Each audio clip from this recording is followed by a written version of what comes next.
प्रसंग है रामचरितमानस में। बालकांड में यह कथा है भानु प्रताप की। जो भानु प्रताप जैसे महान वीर हमारे भारतवर्ष में हुए। सुन मुनि कथा पुनीत पुरानी, अजो गिरजा प्रतु शंभु बखानी। विश्व विदित कई देशु, असत्य के तु तहाँ बसे नरेशु। हे मुनि, वह पवित्र और प्राचीन कथा सुनो जो शिव जी ने पार्वती जी से कही थी। संसार के प्रसिद्ध एक कैकई देश है। वहाँ सत्यकेतु नाम का राजा रहता था और राज करता था। वह धर्म की धुरी के कारण नीति की खान, तेजस्वी, प्रतापी, सुशील और बलवान था। उसके 2 वीर पुत्र हुए जो सब गुणों के भंडार और बड़े ही गंभीर थे। राज्य का उत्तराधिकारी जो बड़ा लड़का था उसका नाम प्रताप भानु था। उस पुत्र का नाम, दूसरे पुत्र का नाम अरिमर्दन था, जिसकी भुजाओं में अपार बल था और युद्ध में पर्वत के समान अटल रहता था। भय ही परम समिति, सकल दोष छल बरजित प्रीति। जेठे सुतहि राज नृप दीन्हा, हरहित आप गवन बने कीन्हा। भाई भाई में बड़ा मेल, सब प्रकार के दोषों और छलों से रहित सच्ची प्रीति थी। राजा ने जेठे पुत्र को राज दे दिया और आप भगवान के भजन के लिए वन को चल दिए। जब प्रताप रवि भयो नृप, फिरी दोहाई देश। प्रजा पाले अति भेद विधि, कतहु नहीं अखिलेश। जब प्रताप भानु राजा हुआ, देश में उसकी दुहाई फिर गई। वह वेद में बताई हुई विधि के अनुसार उत्तम रीति से प्रजा का पालन करने वाला राजा था। उसके राज में पाप का कहाँ लेश भी नहीं था। हितकारक सचिव सयाना, नाम धर्म रुच सुख समाना। सचिव सयान बंधु बल बीरा, आप प्रताप पुंज गण धीरा। राजा का हित करने वाला और शुक्राचार्य के समान बुद्धिमान धर्म रुचि नामक उसका मंत्री था। इस प्रकार बुद्धिमान मंत्री और बलवान तथा वीर भाई के साथ ही स्वयं राजा भी बड़ा प्रतापी और रणधीर था। साथ में अपार चतुरंगनी सेना थी, जिससे असंख्य योद्धा थे जो सब के सब रण में जूझ मरने वाले थे। अपनी सेना को देखकर राजा बहुत प्रसन्न हुआ और घमाघम नगाड़े बजने लगे। दिग्विजय के लिए सेना सजाकर वह राजा शुभ दिन मुहूर्त साधकर और डंका बजाकर चला। जहाँ तहाँ बहुत सी लड़ाइयाँ हुई, उसने सब राजाओं को बलपूर्वक जीत लिया। सप्तदीप भुज बल बस कीन है, अलय दंड छाड़ने प्रदीन है। सकल अवनि मंडल तेहि काला, एक प्रताप भानु महिपाला। अपनी भुजाओं के बल से उसने 7 द्वीपों भूमिखंडों को वश में कर लिया और राजाओं से दंड कर लेकर उन्हें छोड़ दिया। संपूर्ण पृथ्वी मंडल का उस समय प्रताप भानु ही एकमात्र चक्रवर्ती राजा था। संसार भर को अपनी भुजाओं के बल से बस में करके राजा ने अपने नगर में प्रवेश किया। राजा अर्थ, धर्म और काम आदि के सुखों का समय अनुसार सेवन करता था। राजा प्रताप भानु का बल पाकर भूमि सुंदर कामधेनु मनचाही वस्तु देने वाली हो गई। उनके राज्य में प्रजा सब प्रकार के दुखों से रहित और सुखी थी और सभी स्त्री पुरुष सुंदर धर्मात्मा थे। सचिव धर्म रुचि हरि प्रद प्रीति, अनृप हित हेतु सिखवनित नीति। दूर सुर संत पितर महि देवा, करई सदा नृप सब कै सेवा। धर्म रुचि मंत्री का श्री हरि के चरणों में प्रेम था। वह राजा के हित के लिए सदा उसको नीति सिखाया करता था।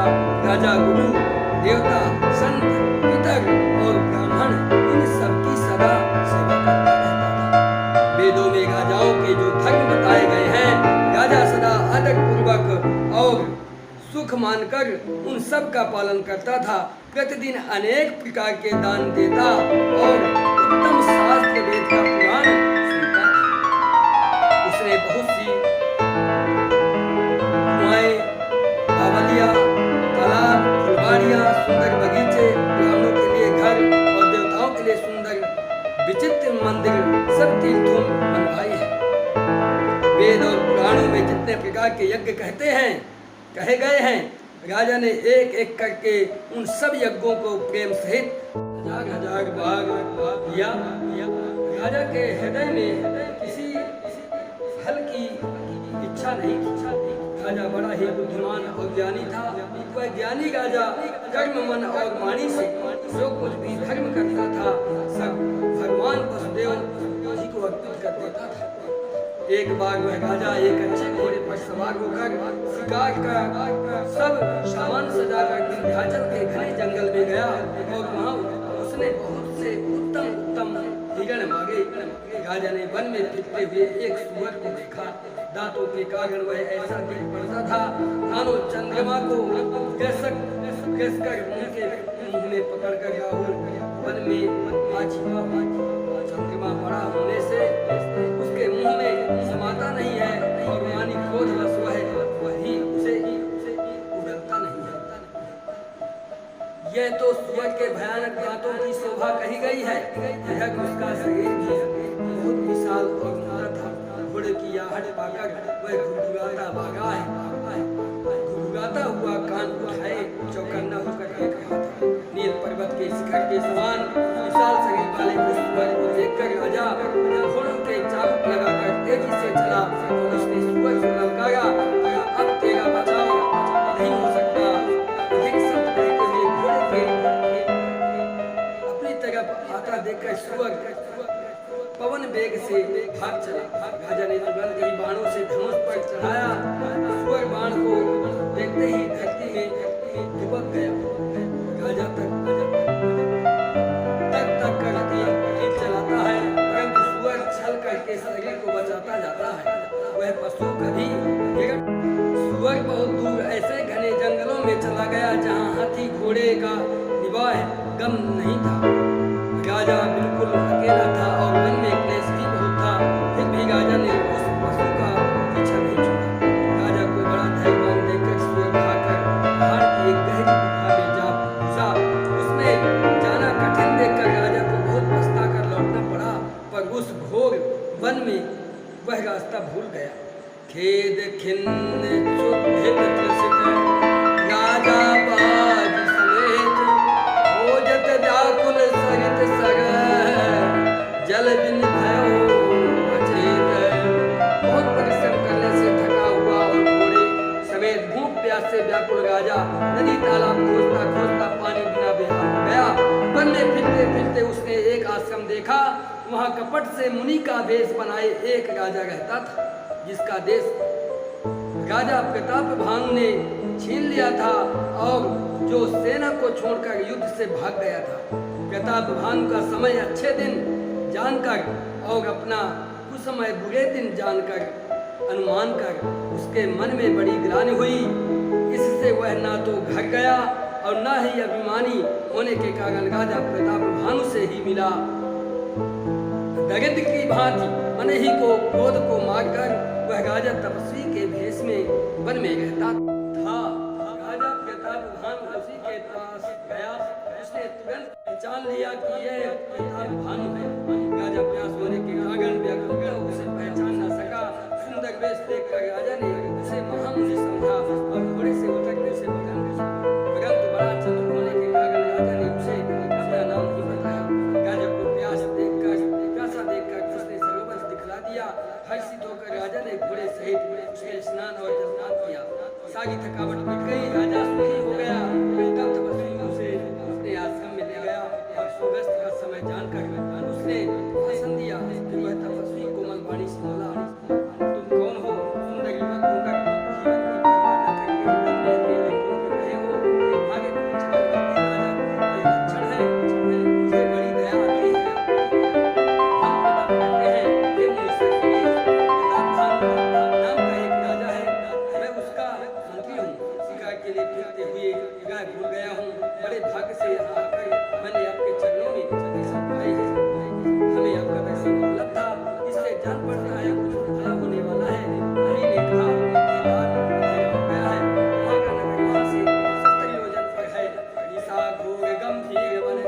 पंथन सुनो सुजान, समाज वसे जान तुम्हें जायो होए बिहान।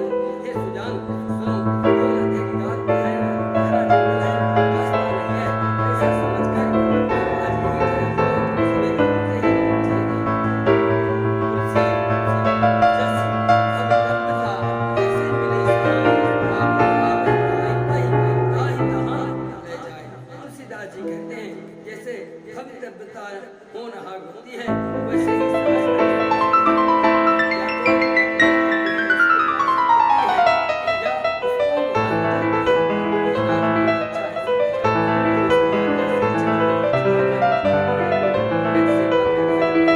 राजा ने उसकी बहुत प्रकार से प्रशंसा की। अंदर कोमलवाणी से कहा, हे प्रभु, आपको पिता जानकर मैं भिखाई करता हूँ। हे मुनीश्वर, मुझे अपना पुत्र और सेवक जानकर अपना नाम धाम विस्तार से बताइए। राजा ने उसको नहीं पहचाना, और वह राजा को पहचान गया। राजा तो हृदय शुद्ध हृदय था, और वह कपट करने में चतुर था। एक तो वैगी जात का क्षत्रिय, फिर राजा, वह छल बल से अपना काम बनाना चाहता था। वह शत्रु अपने राज्य को समझ करके स्मरण करके दुखी था। उसकी छाती कुम्हार के आवे की आग की तरह थी, भीतर ही भीतर सुलग रही थी। राजा के सरल वचन कान से सुनकर अपने बैग को याद कर वह हृदय में हर्षित हुआ।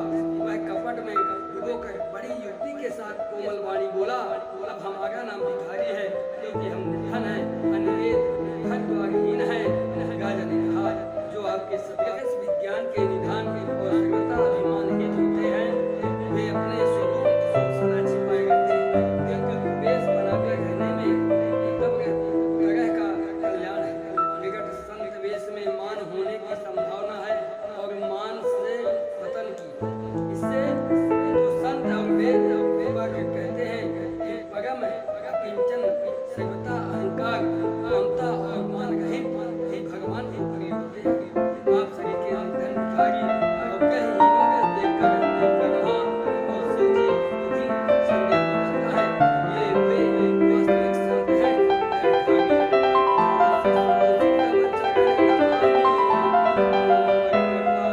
या भिखारी। सहज प्रीत भूपति कह देखिए,